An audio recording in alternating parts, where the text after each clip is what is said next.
Hey everyone, Chris here for Thomann Guitars and Basses. We're at NAMM 24 and we are at KMA Machines at their booth, and they have something really cool and clever here.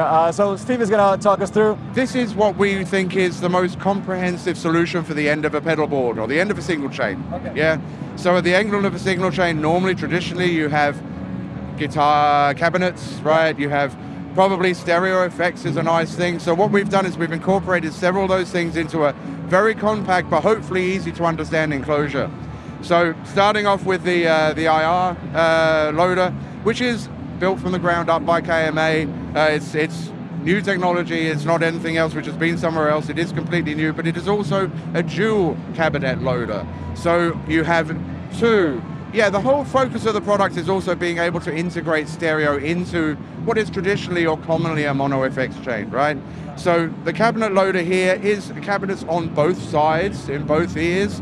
With the presets which we have, which were from Celestion Digital, you can actually have, they're the same cabinet on both sides, but when you get down to the user presets here, which you have two of, by USB you can load a different cabinet on the left and the right. Yeah, so you could use whatever you prefer. Exactly, yeah. So from all the millions of IRs which are available there, you could have one on the left and one on the right, just for a more interesting sort of setup. Now, my question to a lot of people at the show is going to be, or has been, name a solution, name a situation where the Endgame isn't useful. Okay. And that's been moderately hard so far, because you do have that running as a dual cabinet situation. You also have the doubler. Now, as we know, in a lot of easily hard rock music, but many genres, rhythm guitars are played, doubled, spread side to side. And while that can be great fun to record that yourself when you're recording it, honestly, when you're playing live, it's very hard to replicate. So if you're a three-piece band, but you're used to having this big, wide sound, and you can't really be two people on stage at the same time, the doubler does exactly that. So the doubler goes from 100% width, which is full left and right spread, which is the most common use case, down to a 50-50, which is a bit more closer, interesting sound, and then a full mono at you, straight at you, in your face doubler, which is a little bit more chorusing, but that's for the sake of the effect. But a lot of people will go 100%, there I am, and it works. We have an ambience control to create the sound of being in a room, so the IRs don't feel like they're in your head. Super in your face? Yeah, there's a lot of guys which are doing these kind of IR-based preamp pedals which do that these days. For completeness, we really need to make sure that the ambience always lives at the end of the signal chain, right? So whatever you're doing with Endgame and its flexibility, the reverb, the ambience is always at the end. Yeah, so we've got the doubler, we've got the dual cabinet simulation, and then we have the stereo effects loop. So where does that sit? Well, that's a good question. So basically, you can choose whether the true double tracker appears before the cab simulation or after the cab simulation, and you can also choose if the actual convolution itself is before or after. So you can move both of them behind or in front of the effect loop. So that gives you like 4 options, right? Yeah. Most guys will run in pre all the time, because you've got the doubler going before the cab sim, and then you've got the stereo effects after that. But a lot of guys, if they want to experiment, they might want to try running like you would run stereo effects into 2 amplifiers, right? So it's very flexible. Oh my God, okay. But I can add to that a little more. So, right, so say you're a guy that you like just running to your regular amp, right? You can put the Endgame in the effects loop and just use your preamp from your regular amp. And then you can run a load box. You can bypass the IR side as well? Absolutely. This is such an important feature of this.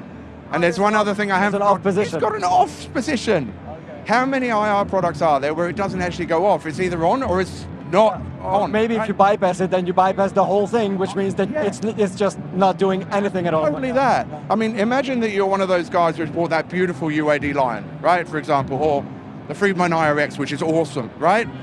Say you want to integrate stereo effects with that, say you also really like the IRs or the cabinet stuff that exists within that, then just turn that off. You still get the double, you still get the connectivity, you still get everything else with the Endgame. And the DI out. Totally, and it gives you another option to be able to have other IRs on tap if you need to.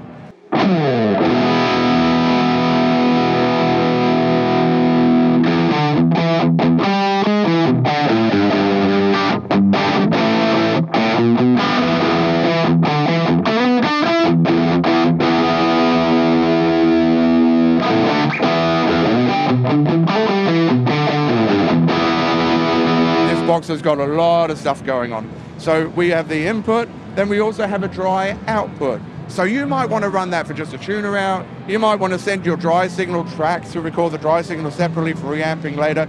You might also want to run a wet, dry, wet scenario, send that out to a separate preamp, separate signal effects chain, and maybe even take that and blend it in again through the auxiliary mix so that you have the full wet, dry, wet in your headphones. Also possible. Then on the output side, just to jump to that, 2 headphone outputs. Symmetrical outputs. It might also. Yeah. Also, you've got XLRs, but the XLRs are specced to proper mixer spec. We didn't just think, oh, we'll put XLRs on it. No, it's proper mic level XLR output, which is also adjustable via the XLR level control. Dual headphone outputs, but just because it says headphone on it, don't have to use it for a headphone. Let's just say it's a headphone output, another mini jack output for something else, right? Then we have full TRS balanced outputs. They all run at the same time. It doesn't mute the other one if you plug it in. They're running at the same time. So you can run that to your front of house. You can run that to a separate monitor system. You can run your IEMs. Here's a really interesting one, because we've got the auxiliary input as well with a mix control on it.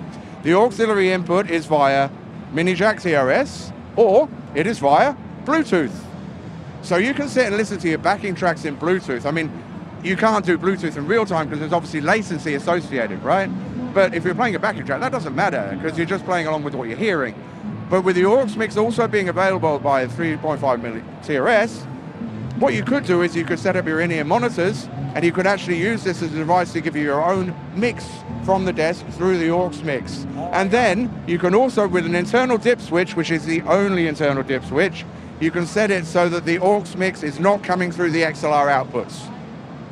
So in that, you're right, yeah, I know it's a lot, but yeah, it's the first day of NAMM, I'm also getting this straight in my head. Yeah. But you could easily take that aux mix, run your IEMs, and then have an unaffected signal going to the front of house. So if I'm a heavy guitarist and I want to play like hard rock, and I'm in a 3-piece band, but I still want to get that wide wall of sound, I still want to use stereo effects on the master bus, it does all of that. One last thing, and I'm sure that I'm going to walk away from this thinking I forgot something, but one last thing, there is also power amp modes as well.